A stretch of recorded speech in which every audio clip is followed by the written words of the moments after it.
And what are some of your concerns, if you have any, about the future of Bitcoin from a technical perspective? What do you see as the main hurdles that the core team will have to jump? There's so many. We have, I think, for all of the obvious problems, we have plans, but I worry that we won't have enough manpower or man-woman power to do it before the problems really hit. So, for example, sophisticated denial of service attacks could still disrupt the Bitcoin network very badly, and we kind of know how to deal with these in like an abstract scientific way, but the amount of code we would have to write to actually solve all of these different things is quite huge. And it's the kind of thing where there's no one really incentivized to pay for it currently. Right. The Bitcoin Foundation is the current way we resolve this problem, and they're funding Bitcoin core development. But really only Gavin is working on these like big long-term upgrades to the core network, and the other two guys they've hired are mostly keeping things ticking over. Mm-hmm. So I worry about the system running away from us and just becoming so widely used and valuable to attack that like the little developers running to catch up can't reinforce the walls quickly enough. Mm. So with all this being said, we've spoken about a lot of the hurdles and the potential hurdles of Bitcoin. What's your overall feeling? And I know developers are generally quick to remind us that Bitcoin is in beta still.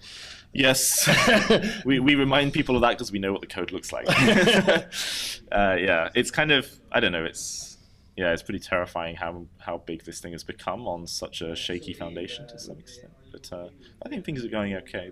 If 5 years ago you had told me that this is where we would be in only 5 years, I would have said you were crazy. Yeah. But with that being said, would you say you're more bullish than not on adoption and the growth of Bitcoin as an actual usable currency? I've put a lot of work into Bitcoin, and I left my job at Google, which was nice and cushy and well paid, so I could, take a pay cut to zero and go work on Bitcoin. So I guess in a sense I am bullish, but I feel like there's a lot of people in the Bitcoin community who just pump and hype all the time, and if you want to hear how revolutionary and world-changing Bitcoin is, you can go and listen to them. And what we also need are people who, thinking about the downsides and are more like maybe level-headed about it a bit, and we say, yeah, this is a revolutionary idea for sure, but that doesn't mean it's going to take over the world. It doesn't mean it's going to be plain sailing, and that's what you get with the developers. We often, we're saying like we're acting as a counterbalance to that, saying, well, trying to keep it grounded. You have to, yeah, right.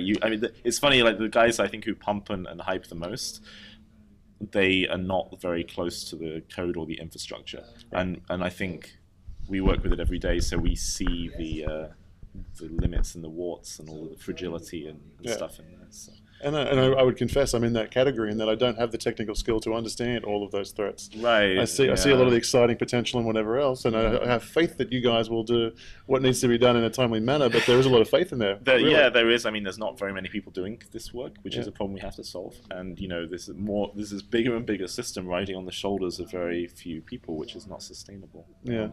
We saw this, I think, back in February with malleability attacks that happened on the network. Sorry. After Mt. Gox said, oh, we lost everyone's money because of malleability attacks. Suddenly, like a whole bunch of people who didn't know about this problem learned about it, and someone, wrote a program to interfere with the peer-to-peer network.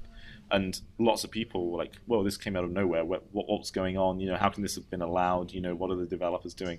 And, of course, we knew, we've been talking about these attacks for like 2 years already. Right. And they just had not been a high priority to fix because there are even more broken things that need to be fixed. So these things can come out of nowhere. And then everyone's like, oh, but I thought Bitcoin was indestructible. Like, really, it's not. So it's actually really fragile.